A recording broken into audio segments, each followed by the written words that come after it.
Hi friends, welcome to Senthur kitchen. இன்றைக்கி நம்ம கிச்சனில் இலங்கை தமிழர்களின் பாரம்பரிய எள்ளு புண்ணாக்கு ரெசிபி தான் பார்க்க போகிறோம். இதில் அவங்க சேர்த்துருக்கிற இன்க்ரீடியன்ஸ் எல்லாமே ரொம்ப ஹெல்த்தியான இன்க்ரீடியன்ஸ்.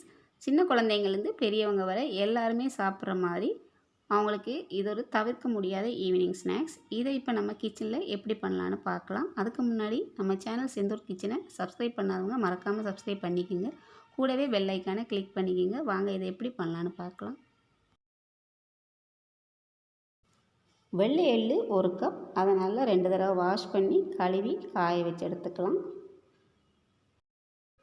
1/2 கப் உளுத்தங்களி பண்ணுறதுக்கு நம்ம உளுந்தை வறுக்கிற மாதிரி வறுத்து எடுத்துக்குங்க. 1/4 கப் பச்சரிசி மாவு. இது வறுக்க வேண்டிய அவசியம் இல்லை. நம்ம சிறுபருப்பு லட்டுக்கு வறுப்போம் பார்த்தீங்களா, அதே மாதிரி வறுத்த 2 டேபிள் ஸ்பூன் சிறுபருப்பு.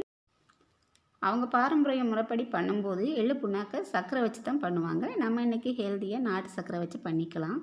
இன்றைக்கி நம்ம எடுத்துக்கிட்ட அளவுக்கு 1/2 கப் அளவு நாட்டு சர்க்கரை சேர்த்துக்கலாம். எள்ளு புண்ணாக்குக்கு தேவையான இன்க்ரீடியன்ஸ் எல்லாம் பார்த்தாச்சு. இதில் உளுந்து சிறுபருப்பை நம்ம வறுத்தெடுத்தாச்சு. இந்த எள்ளை மட்டும் நம்ம லேசாக வறுத்துக்கலாம். எள்ளு ஒரு 2 நிமிஷம் கை பொறுக்கிற சூட்டில் வறுத்தாலே போதும். ஃப்ரெண்ட்ஸ், நம்ம கிச்சனில் எள்ளு உருண்டை ரெசிபீஸ் லட்டில் பார்த்தீங்கன்னா உளுந்து, வரகரிசி, சிறுபருப்பு, பொரிக்கடலையை வச்சு நிறைய லட்டு ரெசிபீஸ் போட்டிருக்கேன். விருப்பப்பட்டால் அதையும் நீங்கள் பார்த்துக்கலாம். லிங்கை நான் டிஸ்கிரிப்ஷனில் கொடுத்துருக்கேன். இந்த மாதிரி கை பொறுக்கிற சூட்டில் வறுத்து எடுத்துக்குங்க. வறுத்த 1/2 கப் உளுந்து, சிறுபருப்பை சேர்த்து நம்ம அரைச்சி எடுத்துக்கலாம். இதை வாசனை வருந்தனையும் நல்லா வறுத்தெடுக்கணும். அப்போ தான் எள்ளு புண்ணாக்கு நல்லா டேஸ்ட்டாக இருக்கும். இதை நம்ம திருநோ அல்லது நல்லா நைஸாகவோ அரைக்காமல் இந்த மாதிரி மீடியமாக நம்ம அரைச்சி எடுத்துக்கலாம்.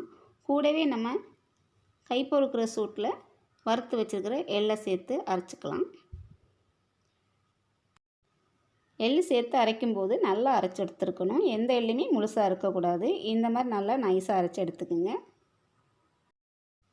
கூடவே பச்சரிசி மாவு சேர்த்துக்கலாம். பச்சரிசி மாவு சேர்த்து அரைக்கணுங்கிற அவசியம் இல்லை. எல்லா மாவும் நல்லா மிக்ஸ் ஆகணுங்கிறதுக்காக நம்ம சேர்த்து லேசாக ஒரு சுற்றி ஒரு மிக்சிங் பவுலில் மாற்றிக்கலாம். எல்லா இன்க்ரீடியன்ஸையும் அரைச்சி ஒரு மிக்சிங் பவுலில் மாற்றியாச்சு. இப்போ இனிப்புக்காக நம்ம நாட்டு சர்க்கரை எடுத்துருக்கோம். அவங்க சர்க்கரை யூஸ் பண்ணுவாங்க. நீங்கள் நாட்டு சர்க்கரை எடுக்கும்போது எள்ளு 1 கப் எடுத்துருந்தீங்கன்னா நாட்டு சர்க்கரை 1/2 கப் எடுங்க. இன்னும் அதிகமாக இனிப்பு தேவைப்பட்டுச்சுன்னா நீங்கள் அதிகமாக சேர்த்துக்கலாம். நாட்டு சர்க்கரையை லேசாக ஒரு சுற்றி இந்த மிக்சிங்கில் நம்ம சேர்த்துக்கலாம்.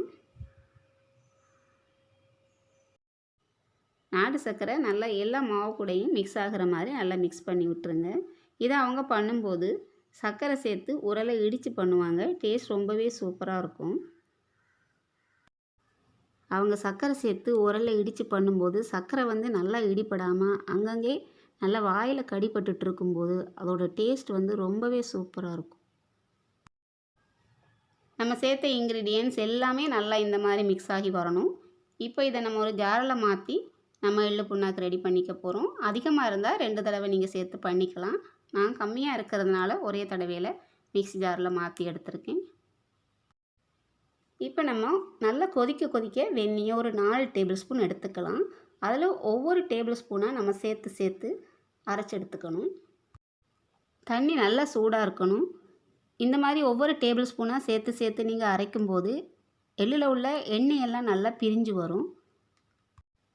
நான் இன்றைக்கி எடுத்துக்கிற அளவுக்கு தான் 4 டேபிள் ஸ்பூன் வெந்நீர் சேர்த்துக்கிறேன். நீங்கள் எடுத்துக்கிற அளவுக்கு ஏற்ற மாதிரி நீங்கள் கொஞ்சம் கொஞ்சமாக சேர்த்து இதை அரைச்சி எடுத்துக்கலாம். இப்போ நான் 4வது டேபிள் ஸ்பூன் வெந்நீர் சேர்த்து அரைச்சி எடுத்துருக்கேன். பாருங்கள், இந்த மாதிரி நல்லா எண்ணெய் பிரிஞ்சு வந்திருக்கு. இந்த அளவுக்கு நம்ம எண்ணெய் பிரிந்தனையும் நம்ம அரைச்சி எடுத்துக்கணும். இந்த மாதிரி நல்லா எண்ணெய் சுரந்து வரணும். இதை இப்போ நம்ம ஈஸியாக பிடிக்கிறதுக்காக ஒரு மிக்சிங் பவுலில் மாற்றி எள்ளு புண்ணாக்கு பிடிச்சிக்கலாம். அவங்க இந்த எள்ளு புண்ணாக்க பண்ணும்போது கொஞ்சம் பெரிய உருண்டையாக தான் பிடிச்சிக்குவாங்க. நம்ம எப்பவும் போல் லட்டு பிடிக்கிற மாதிரி இந்த மாதிரி மீடியம் சைஸாக நம்ம உருட்டி எடுத்துக்கலாம். நீங்கள் கையில் வச்சு இந்த மாதிரி உருட்டும் போதே இந்த நல்லெண்ணெய்லாம் சுரந்து வரும். பாருங்கள், நல்லெண்ணெயெல்லாம் சுரந்து பார்க்குறதுக்கே ரொம்ப அழகாக இருக்குது. இதில் அவங்க சேர்த்துருக்கிற இன்க்ரீடியன்ஸ் எல்லாம் பார்த்தீங்கன்னா ரொம்ப ரொம்ப ஹெல்த்தியான இன்க்ரீடியன்ஸ். இது சின்ன குழந்தைங்கள்லேருந்து பெரியவங்க வரை எல்லாருக்குமே நீங்கள் கொடுத்துக்கலாம். இதை நீங்கள் அவங்க பாரம்பரிய முறைப்படி சர்க்கரை சேர்த்து பண்ணுறதுனாலும் பண்ணிக்கலாம். டேஸ்ட் ரொம்பவே சூப்பராக இருக்கும். இந்த சைஸில் தான் பிடிக்கணும்னு இல்லை, குழந்தைங்களுக்கு பிடிச்ச மாதிரி சின்ன சின்ன உருண்டைங்களாக கூட உருட்டி நீங்கள் கொடுத்தீங்கன்னா குழந்தைங்க விரும்பி சாப்பிடுவாங்க. நம்ம இப்போ இந்த எள்ளு புண்ணாக்கு எல்லாத்தையும் பிடிச்சு எடுத்துக்கலாம். யாழ்ப்பாணத்து தமிழர்களின் எள்ளு புண்ணாக்கை நம்ம இன்னைக்கு கிச்சனில் ஹெல்த்தியாக ரெடி பண்ணியிருக்கோம்.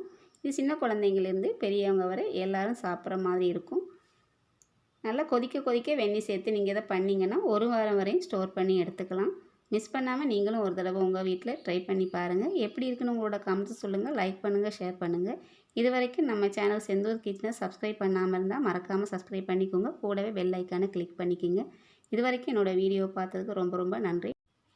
இன்னொரு வீடியோவில் நான் உங்களை சந்திக்கிறேன். நன்றி, வணக்கம்.